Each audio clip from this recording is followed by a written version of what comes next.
bah moi je suis le mercenaire quoi, je suis mercenaire. Et en même temps je déserte. Tant qu'à faire. Bon bah c'est très simple, au début j'ai voulu prendre part à une révolution. Et finalement ben j'avais pas choisi le bon camp quoi, donc du coup j'ai juste voulu me barrer à la base.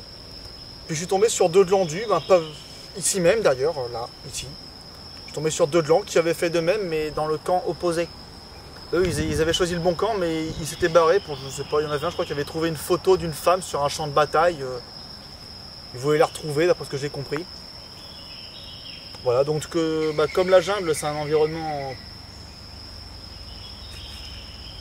plutôt hostile.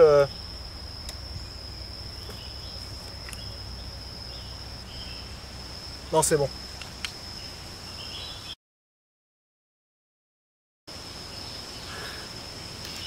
Non, rien, il fait beau, ça change.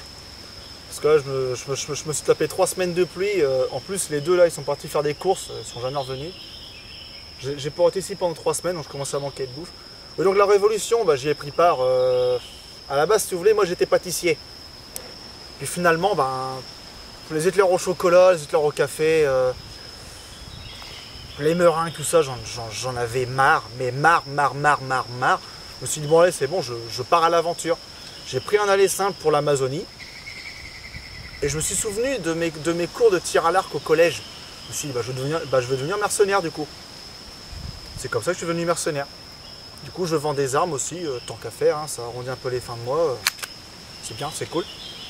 La révolution, moi j'y ai pris part déjà parce que c'est plus simple d'être en groupe dans la jungle. Hein, ça permet de se nourrir, de s'abriter, de se protéger des bêtes sauvages, ce genre de saloperies quoi. Notamment les ragondins mutants qui se baladent dans les parages. Là, ça fait 2 ans et demi que je traîne dans les bois, je commence à en avoir un peu marre. Bah, au début, quand je les ai croisés, parce qu'en fait, je les ai croisés avant de rejoindre les 2 autres timbrés, là, je les ai pris pour des journalistes ou des envoyés spéciaux de l'ONU. Je me suis dit, je vais les prendre en otage, ça va faire une petite rançon. Puis ils m'ont dit qu'ils étaient de patates Parrot production, je me suis dit, tiens, ça parle de patates, ça fait longtemps que j'en ai pas mangé, ça tombe bien. Donc, au début, j'ai voulu les menacer et tout, et il y en a 2-3 qui m'ont paru sympathiques, bah, les 3 fondateurs d'ailleurs. Ils m'ont proposé en gros de me suivre et de nous suivre par la suite pour en gros filmer nos aventures, pour en faire comme un feuilleton en gros, dans lequel on parlerait de la vie dans la jungle, un peu style Koh Lanta, vous voyez.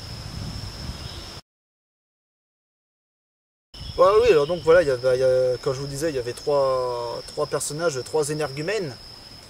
Il y avait Dalarmac Poisson, Tignol ou Timil et Clovis. Vous avez chopé ça dans le village voisin ou... Oui, ils m'ont recontacté par la suite, enfin ils nous ont recontacté par la suite pour justement d'autres séquences de nos pérégrinations forestières.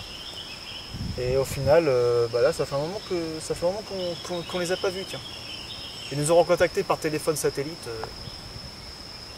Au pire c'est pas grave, hein, si c'est des cailloux c'est bon pour les os.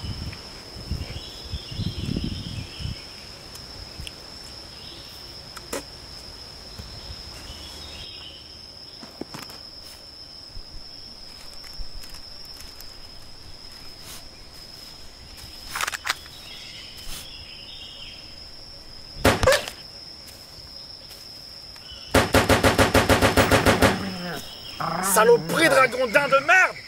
Oui, maintenant que j'y pense, un petit couteau pape ça vous intéresserait? Je sors pas ce con. Il est bien celui-là. Un petit? Allez, 100 $. 100 $, allez, 100 $, 100 $, allez, 100 $, 100 $. Oui, et sinon, si j'ai un dernier mot à passer à Patate Parode, c'est pas très sympa de me laisser crever dans les bois comme ça. Les kilos de patates, je les attends toujours, moi.